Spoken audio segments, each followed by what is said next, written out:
Hello everyone, आज हम English grammar में आपको प्रोनाउन का टॉपिक समझाएंगे। ये प्रोनाउन पार्ट्स ऑफ स्पीच का एक बहुत ही मोस्ट इम्पोर्टेंट पार्ट है। ये पार्ट्स ऑफ स्पीच के 8 पार्ट होते हैं। इनमें फर्स्ट नाउन और सेकंड प्रोनाउन। तो प्रोनाउन क्या होते हैं? प्रोनाउन को हिंदी में सर्वनाम बोलते हैं। जो शब्द संज्ञा के स्थान पर इनकी नाउन के स्थान पर यूज किए जाए तो इनको प्रोनाउन कहते हैं। तो प्रोनाउन वे शब्द होते हैं जो नाउन के स्थान पर प्रयुक्त होते हैं। जैसे कि राम है, राम नाउन हो गया, तो राम अगर हम बार बार यही नाम सेंटेंस में आता है तो उसको हम बार बार राम न लिखने के स्थान पर ही का यूज करेंगे, जो कि प्रोनाउन है। तो जो संज्ञा के यानी कि नाउन के स्थान पर जो वर्ड यूज होते हैं उनको हम प्रोनाउन कहते हैं। जैसे Ram is a player, Ram एक खिलाड़ी है। Ram is our captain, Ram हमारा कैप्टन है। तो इनमें दो बार सेंटेंस में राम राम लिखा आ रहा है।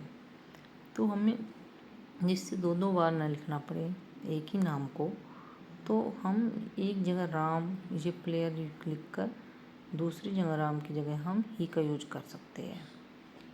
तो उसको हम प्रोनाउन बोलते हैं, यानी कि ही प्रोनाउन हो गया। इसी तरह से जिस सेंटेंस में राम का 2 बार यूज हुआ है, तो फर्स्ट बार जो राम है वो नाउन कर देते हैं, और जो सेकंड बार में नाउन राम है उसके स्थान पर हम ही का यूज करते हैं। तो ये प्रोनाउन है। अब हम काइंड्स ऑफ प्रोनाउन, यानी कि जो प्रोनाउन है उसके प्रकार, कितने प्रकार के होते हैं प्रोनाउन? 5 काइंड्स। तो एक है पर्सनल प्रोनाउन, यानी कि व्यक्तिवाचक सर्वनाम। तो ये कितने प्रकार के होते हैं? फर्स्ट पर्सन, सेकंड पर्सन और third person. And demonstrative pronoun, तो ये होता है संकेतवाचक। जैसे वह कुत्ता, वह मेज, ये है वो, मतलब दिस दैट दोज, इनका यूज होता है तो उसको हम डेमोन्स्ट्रेटिव प्रोनाउन यानी संकेतवाचक सर्वनाम कहते हैं। फिर है रिलेटिव, जिसमें संबंध सूचक, संबंधों का बोध होता है, उसको रिलेटिव प्रोनाउन बोलते हैं। फिर है इंट्रोगेटिव, यानी कि प्रश्नवाचक, जिससे प्रश्नों का बोध होता है तो उसको हम इंट्रोगेटिव प्रोनाउन बोलते हैं।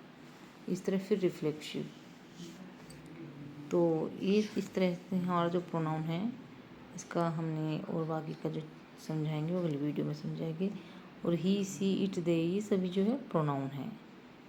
और फर्स्ट पर्सन का जो प्रोनाउन है वो आई और वी है। सेकंड का यू और दो, यानी कि तुम। और थर्ड पर्सन का ही, सी, इट, दे। तो इनको अच्छी तरह से रीड कर लेना, और अच्छी तरह से जो आपको कुछ समझ में ना आए सभी बच्चों, तो वो हमको कमेंट्स करके पूछ सकते हैं।